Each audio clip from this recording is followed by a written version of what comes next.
Toronto's LGBTQ+ community and the police have a long history, some of it contentious. The alarm bell keeps ringing as more and more gay men are murdered or missing in Toronto.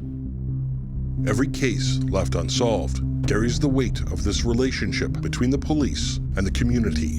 In 1991, one more gay man is found murdered. It's in a downtown Toronto apartment, and the case quickly goes cold. Sometimes you exhaust all leads. They've eliminated everyone that they know of until new information comes forward. Some are left believing that the police just don't care about them. But eventually, patience and determination leads to the reopening of a case that had long gone cold. This project called Never Give Up. Now, with today's technology, advance the investigation through DNA or even fingerprint technology.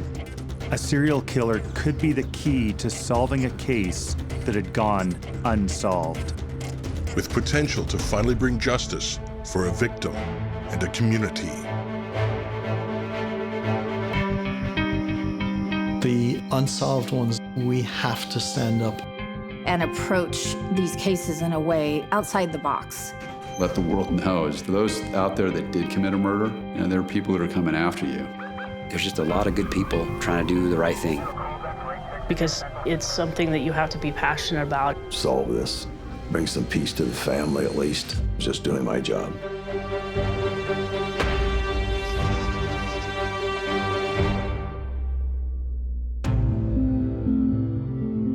Early in the morning of September 12th, 1995, the Toronto police receive a call. The concerned caller hasn't heard from their friend in days and asks the police to investigate. Most calls the police go to aren't necessarily an emergency. Sometimes family or neighbors are concerned because they haven't heard from the person for some time or something isn't right. In some cases, the police can do what's known as a well-being check, a quick check to see if someone might be in trouble. When the police arrive, it is immediately clear that something is amiss. The mailbox is full, and newspapers have been piling up for days. A vague call can sometimes lead to an unexpected discovery for police. Every detail has potential to paint a broader image. Untouched mail can arouse suspicion, but until more is learned, it can be the first hint towards someone missing, stuck inside, or simply avoiding their mail. They can enter a residence if there is reason to believe the person may be in trouble. Once inside Dennis's apartment, the police officer makes a tragic discovery. Dennis is found under his kitchen table, beaten and alone. An investigating officer would have some basic training and experience when coming upon a body in this situation.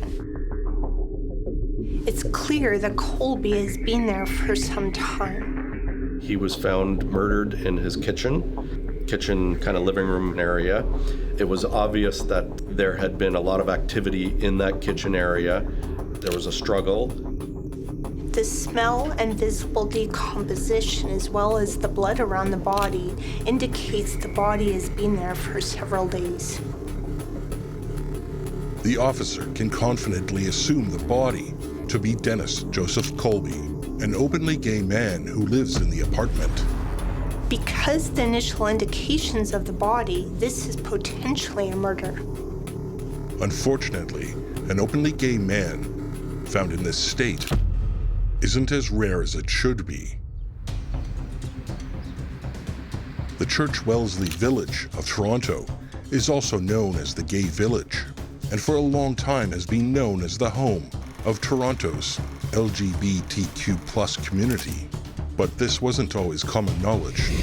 Instead, being a home of underground bathhouses and bars that were frequented primarily by gay men. Historically in Canada, the relationship between law enforcement and the LGBTQ community, whether national, provincial, or more local, was contentious. A lot of it reflects upon the attitudes of the larger society. LGBTQ were considered on the outside. and the laws that police were enforcing would be seen today as prejudicial towards that community. It took the gay community to stand up for itself to finally begin to change things, but it wasn't easy. February 5th, 1981, the relationship between the community and the police hit a boiling point, brought on by the enactment of Project Soap. Project Soap was police raiding suspected bathhouses looking for illegal activity, but really, it was just targeting the gay community. The raids are the result of what the police claim to be 6 months of undercover work looking into the alleged sex work and other indecent acts. Accounts by those witnessing the raids describe the police behavior as extremely hateful and excessive. The police smashed property, causing almost $50,000 in damages, sending a message. In the end, 286 men are charged for being in a bawdy house, another term for a brothel, and another 20 men are charged for the operation of such a space. While the police insist their investigation has uncovered sex work taking place in these bathhouses, no such incidents are uncovered by the raids. The police action with Operation Soap was enough to push the gay community to do something. This event marks a turning point for Toronto's gay community. The very next night, over 3,000 people participate in a march to protest the raids. But the protest runs into a police barricade of a few hundred officers. Violence breaks out and the police turn brutal. In the aftermath of that violent night, the gay community would resolve to change things. In years to come, Toronto's Pride Parade would evolve from this march. It is one of the oldest and largest pride parades in the world. So during the 70s and 80s, there is this tense battle for rights and recognition between the gay community in Toronto and the police. This is a reflection of what's going on with the larger gay rights movement. Also, during this period, more and more gay men are murdered in Toronto. These cases are unsolved. Even into the 2010s, half of these cases remain unsolved. The police are criticized for their sluggish response to these kinds of murders and attacks. In 1995, one of these murdered men is Dennis Joseph Colby. Dennis lives alone in the East York neighborhood of Toronto. He's a community-minded individual, working to get involved and make the city a better place. By 1995, Toronto's gay community had grown. There was a thriving club scene, but it was very much relegated to that area. People were out, but not as out as today. For most of the 1970s, he is the trustee for the Toronto School Board. His platform during the school board election period is built on improving the curriculum for children with learning disabilities. Those who work with Dennis describe him as extremely friendly.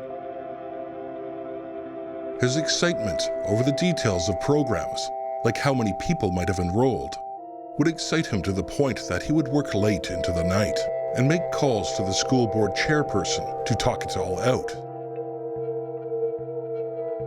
By all accounts, Dennis is a really kind and energetic man who's sincere in making a difference.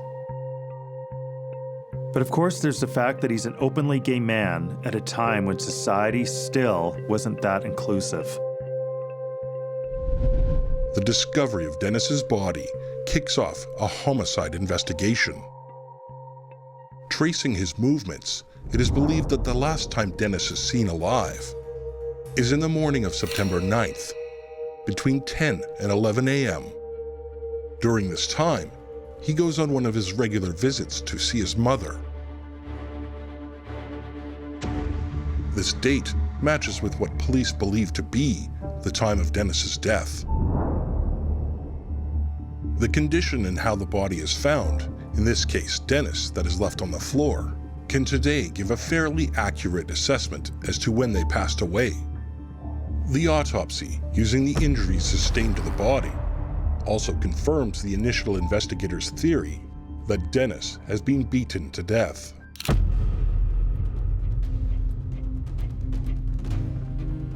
Investigators know that every minute that passes is time the assailant can get further from the crime. Memories start to fade and crime scenes can degrade. Time is of the essence, and the murder investigation of Dennis Colby was already a few days behind.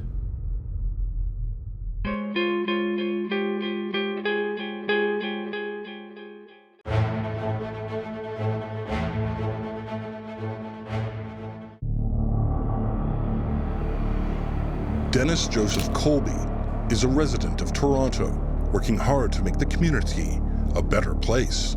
His body is discovered only after a friend makes a call to the police, concerned over not hearing from him for days. A routine wellness check by police ends up being the start of a homicide investigation. He is last seen alive 3 days prior and believed to have been beaten to death sometime after a visit with his mother. It's another troubling murder in the gay community, and as early as the 90s, people are starting to suggest there could be a serial killer targeting gay men. With Toronto's difficult and strained history between police and the gay community, Dennis's death has the potential to just be another case in a long list of gay men killed with their murders left unsolved. Police canvassing from door to door can be a huge help to any investigation, although sometimes people aren't always accurate. They can be unreliable and even withhold information because they don't want to get involved. This hinders a murder investigation. Interviews with Dennis's neighbors lead to a paranoia in the building, with one neighbor telling the press how shocked they are that this could happen in their quiet building. But sometimes that one line in a detective's notebook, a recollection or name, can advance the investigation. Soon into their investigation, the police discover a possible identity to their mystery assailant. Even years later, a detective's single note can break a case because they took the time to make exceptional efforts in their note-keeping. You know, various neighbors and people recall seeing, going from the apartment, not Mr. Colby, a man that was younger, considerably younger than Mr. Colby at the time. A break in the case comes when police learn a man was staying with Dennis. He would be known to take in people and let them stay at his house and live with him for periods of time. And that was fairly common for him. He didn't go to clubs, he didn't go out and party in nightclubs and go to the bar scene. That wasn't his thing. This man is believed to be somewhere between 25 and 30 years old. He's clean-shaven, 5'5" tall, and has short, light brown hair.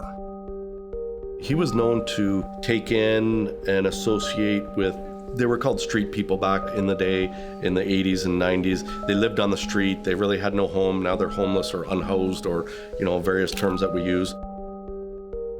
The investigation reveals that a man had been living with Dennis on or before September 7th. There is speculation that he may have met Dennis through a newspaper advertisement put out looking for companionship, though this is never confirmed. He took people in, they stayed, people came and went, but nobody really knew who they were. There was no names attached at the time. The police learn that this man is known to smoke crack cocaine and frequents hostels throughout Toronto. One potential lead that comes out of these talks is that a neighbor heard a noise that is believed to be around the time of Dennis's murder. One neighbor recalled hearing an argument a couple of days prior to the murder being discovered. This man appears to be the only suspect in the case. If he lives with Dennis, he had ample opportunity, but so much comes down to speculation. Hearsay are out-of-court statements that are inherently inadmissible. A case can't be based on hearsay. You need actual evidence to corroborate the hearsay evidence. Otherwise, it's just unsubstantiated rumors. There was a sketch artist that actually prepared a composite of the person that was seen because there was no evidence. It was simply a person that they wanted to speak to. That person wasn't named as a suspect or a person of interest at the time. It was simply that may have information or that may know more information about Mr. Colby and about who was there. So it was a person they wanted to speak to in an interview. They never found that person. But in the end, little more information is generated by the sketch. Closed-circuit television wasn't as common as it is today, nor was social media, online messages, or even cell phone records. Today, these would lead investigators down a digital trail. Such technology wasn't available at the time. A transient moving about in 1991 can simply disappear.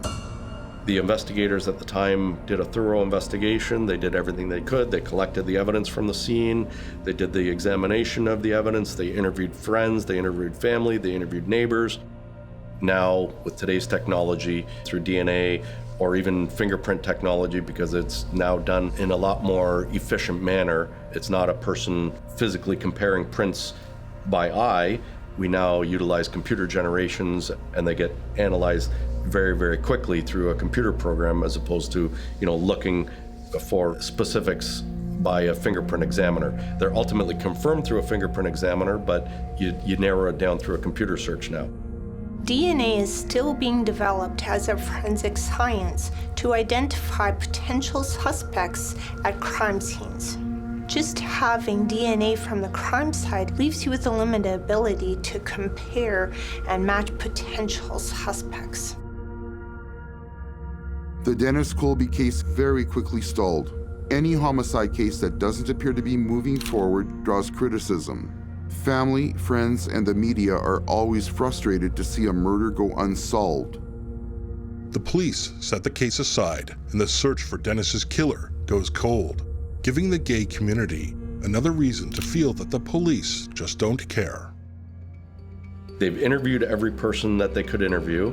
They've eliminated everyone that they know of, and they have nothing more that they can do to advance the case.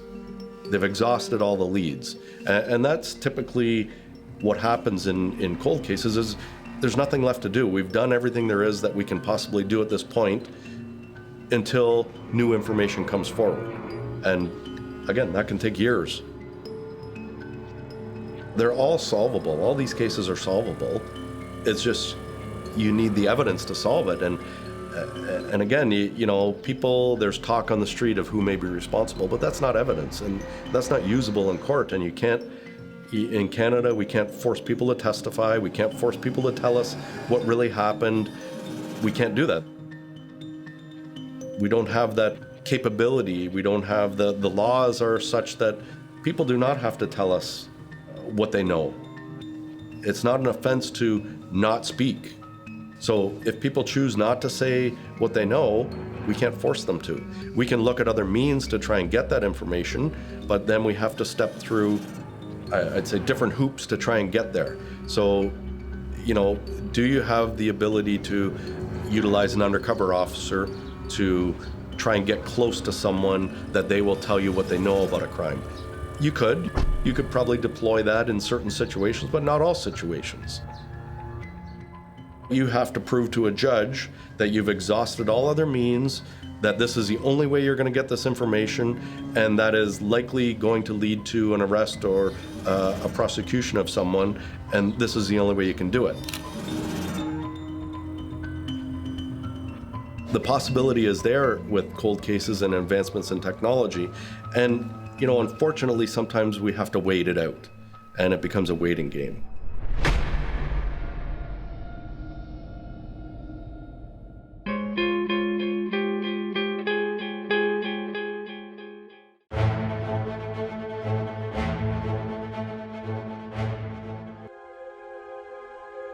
Dennis Joseph Colby is found dead in his apartment, with the cause of death being severe injuries to his head from a beating.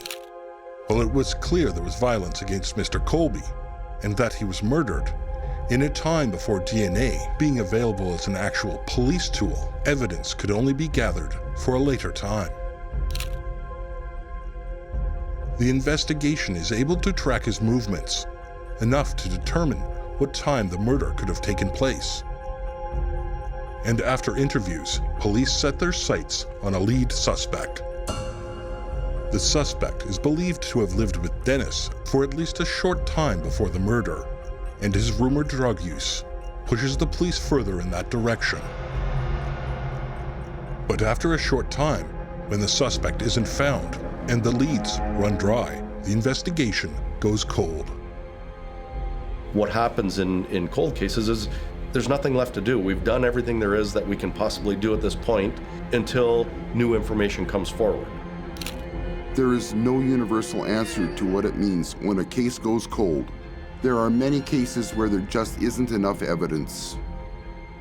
It would be misleading to say there is never a case where personal biases are capable of getting in the way. A case like this is unusually complicated. It may involve opening up many other similar unsolved murders. It reignites many similar cold cases, and that will draw the public's attention. Without doubt, the police are feeling this too. Through the next 15 years, the number of gay men who are killed or go missing in Toronto continues to rise.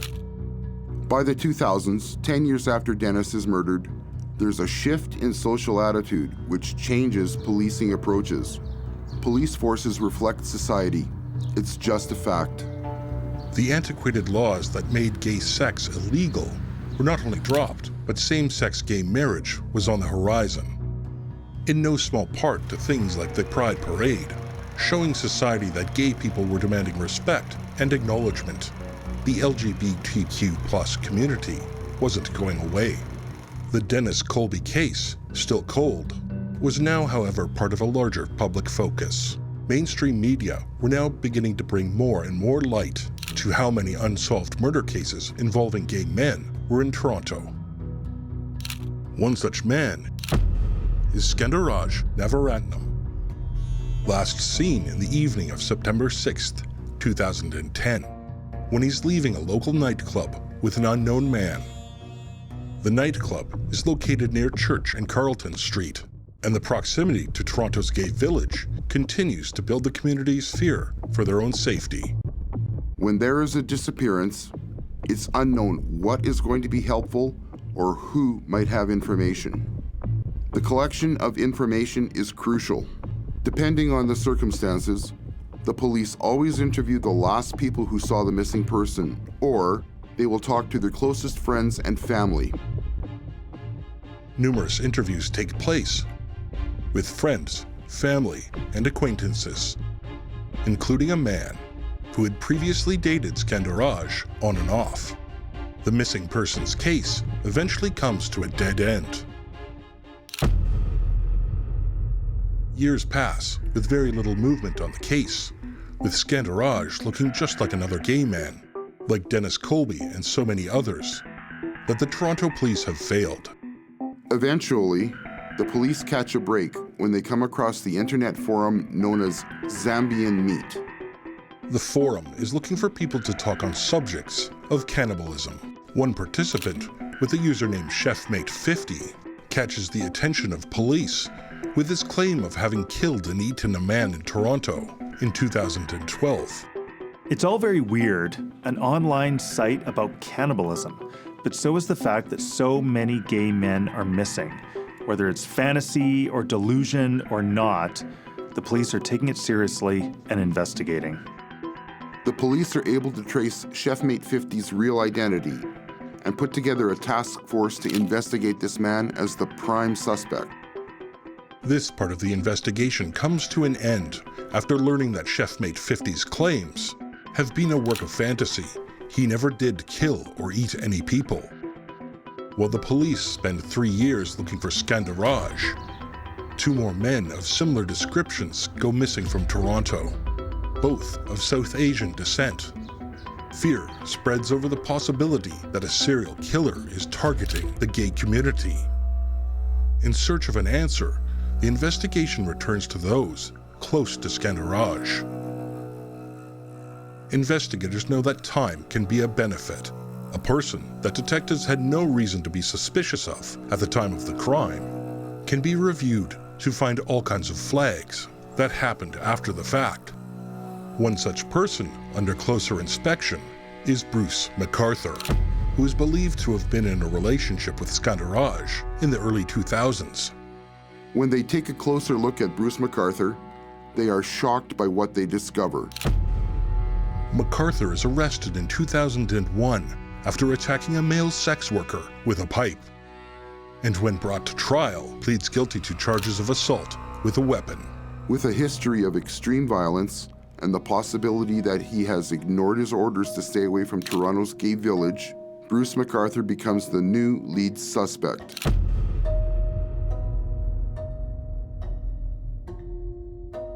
In 2016, McArthur is brought in for questioning. This time, police treat him more like a suspect than a witness.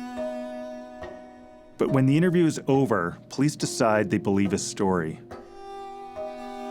With judgment coming from every side, the police start feeling the pressure to solve these cases as soon as possible. Andrew Kinsman disappears soon after attending Toronto's Gay Pride Parade. And this appears to be the last straw. This latest incident is enough to kick off a larger investigation than previously done. They codenamed this investigation Project Prism. It would bring together officers from throughout the force, including the homicide and sex crimes units. One of the biggest hurdles was that the disappearances often involved men who were meeting on dating apps, where they frequently met up with strangers. Criticism from LGBTQ+ activists does not slow down. Many believe the police are not taking their fears seriously enough, though the police counter, claiming that it is the community's lack of involvement and assistance that is preventing them from solving these crimes. They aren't the only community finding fault in the way the police are acting. The executive director of the Alliance for South Asian AIDS Prevention openly questions why is it only now that the matter of missing gay men appears to be taken seriously. With pressure coming from every side, the police must crack this case as soon as possible. Thankfully, they finally catch a break. A major clue is found while looking into Andrew Kinsman. On June 26, 2017, Andrew's calendar is marked with the name Bruce. After this, surveillance footage surfaces that reveals Kinsman getting into a car that police are able to trace back to Bruce McArthur. It's a break that police hope could lead to solving the missing persons case of Andrew Kinsman, and maybe even more.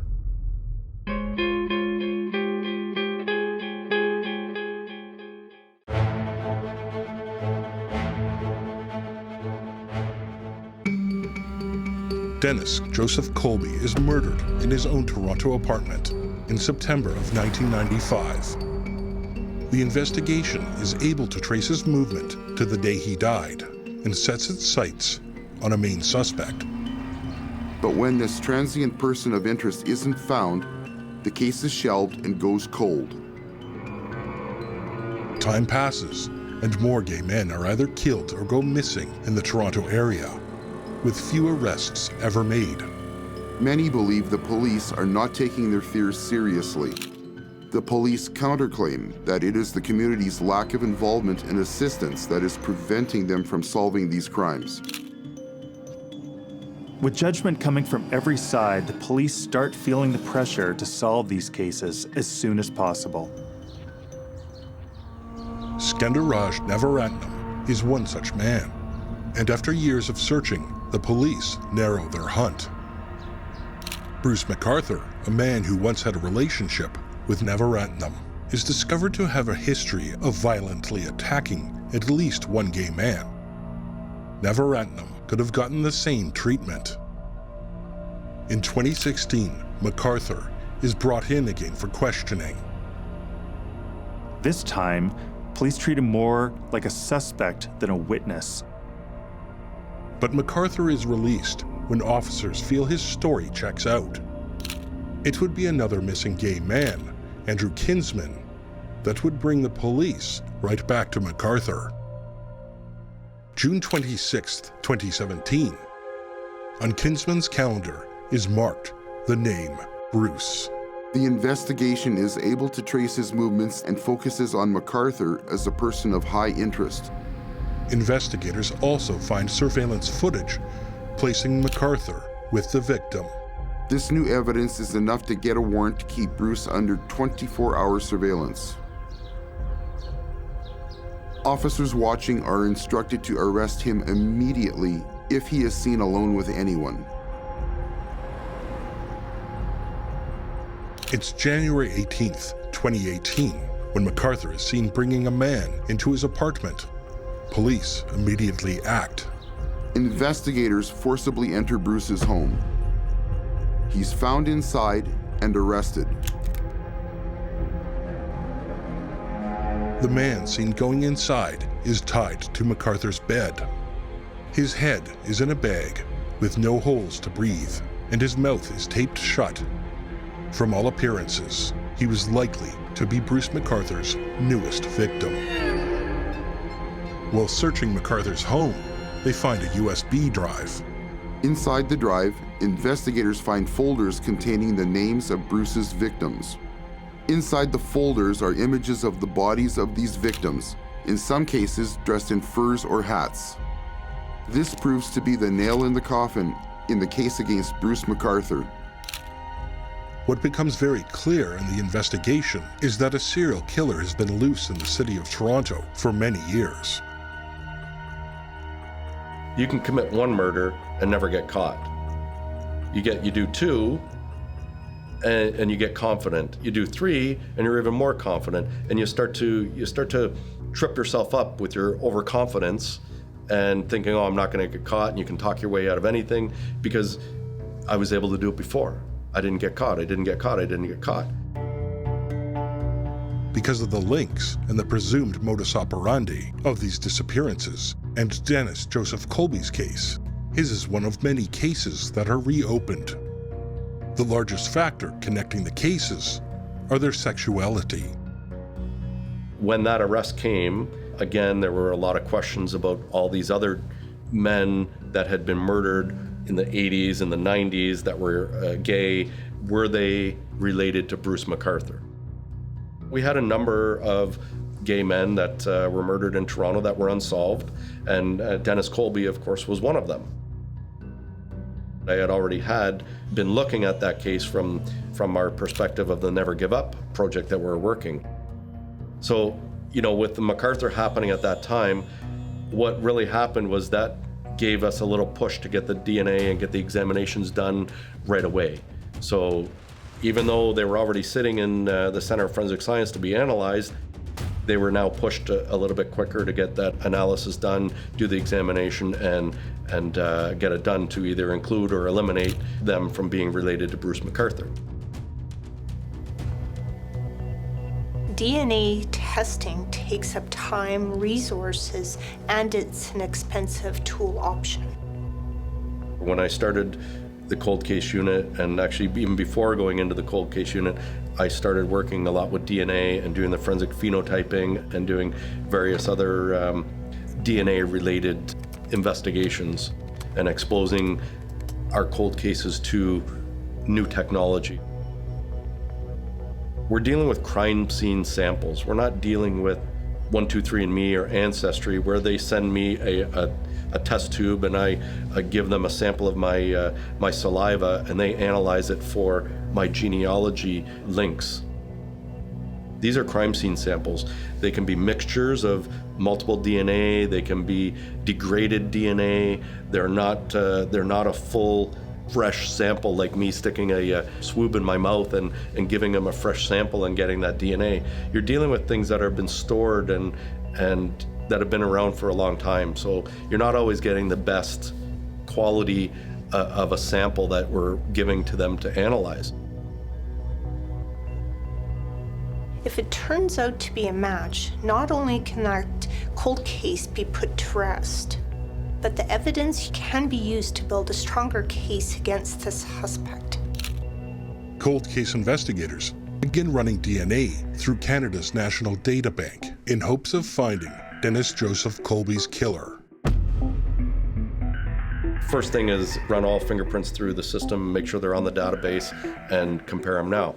There may have been somebody that had never been fingerprinted back until the year 2000 and never compared. So that was the first step. The second step was look at any evidence, either submit it for the first time or resubmit it to the Center of Forensic Science for a new DNA analysis to see if they can glean anything new from what they couldn't before, or if it had never been there, try and obtain a DNA profile from evidence that is, again, related to the crime. Cold case detectives know the chances of McArthur's DNA being at Joseph Colby's crime scene is low, but it's still worth knowing.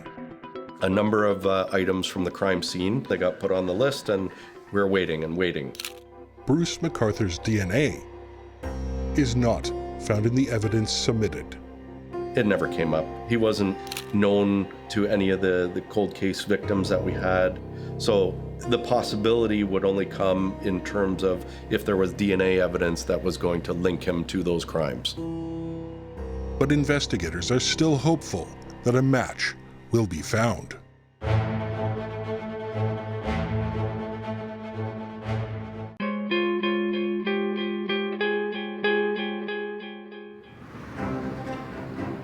By January 29th, 2018, Bruce McArthur is charged with the murders of 5 men.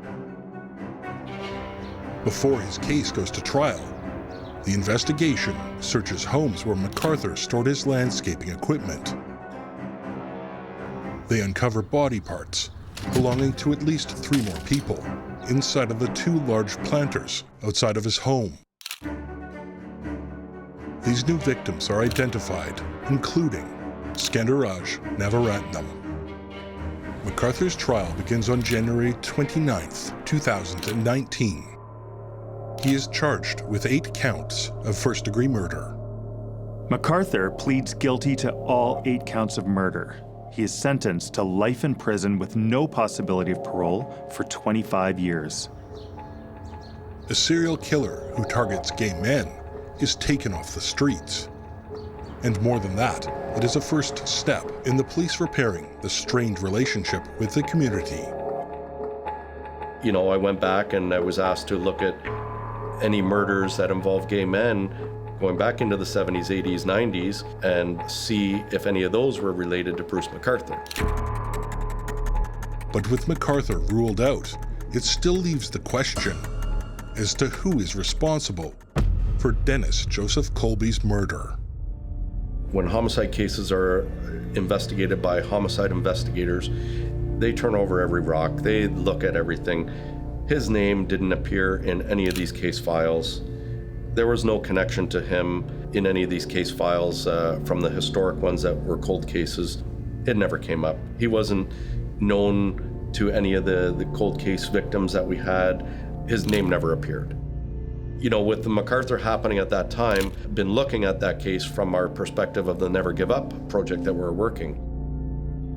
What really happened was that gave us a little push to get the DNA and get the examinations done right away. In 2000, Canada launched a national DNA databank, and over the next 2 decades, grows to contain DNA profiles from convicted offenders and crime scenes. During the time when Bruce McArthur's investigation is taking place, the Toronto Police Department submits evidence from 45 cold cases to this databank. They were now pushed a little bit quicker to get analysis done to either include or eliminate them from being related to Bruce McArthur. And Dennis Colby, of course, was one of them. What samples we had, or what items we had, were actually beer bottles. There was a number of beer bottles that were part of the crime scene. There was beer bottles around. Obviously, his toxicology showed that he had been drinking. These are items that were seized in 1995, and we still had them in storage. We put them in for analysis. Reopening the Dennis Colby case also leads investigators to realize that Dennis was murdered several years before McArthur had moved to the Toronto area in the late 90s. This becomes another reason to rule out McArthur.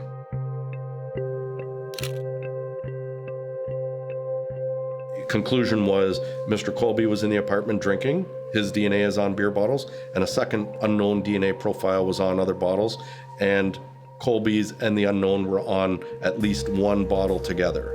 So they were at the crime scene drinking together. It's not Bruce McArthur who is drinking at the crime scene.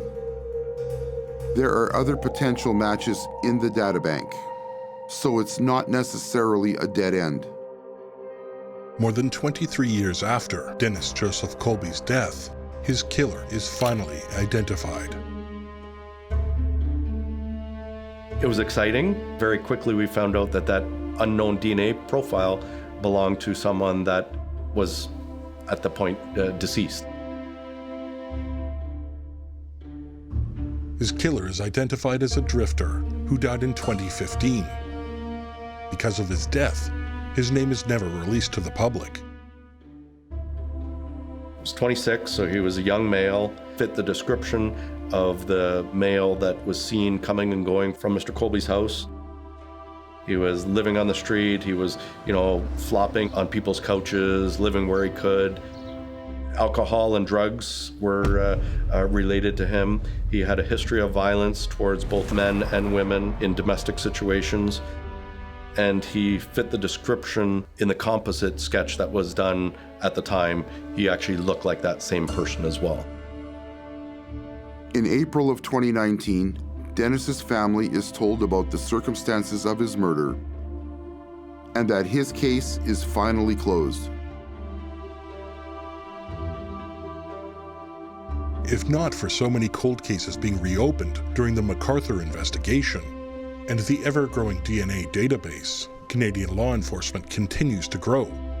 Dennis Joseph Colby's case went almost unsolved. There's justice for Dennis Colby and some sense of closure for the community. I call it resolved because we don't bring it to trial. But yeah, it's essentially solved, and we've closed that case to say it's done and over, and we know who's responsible.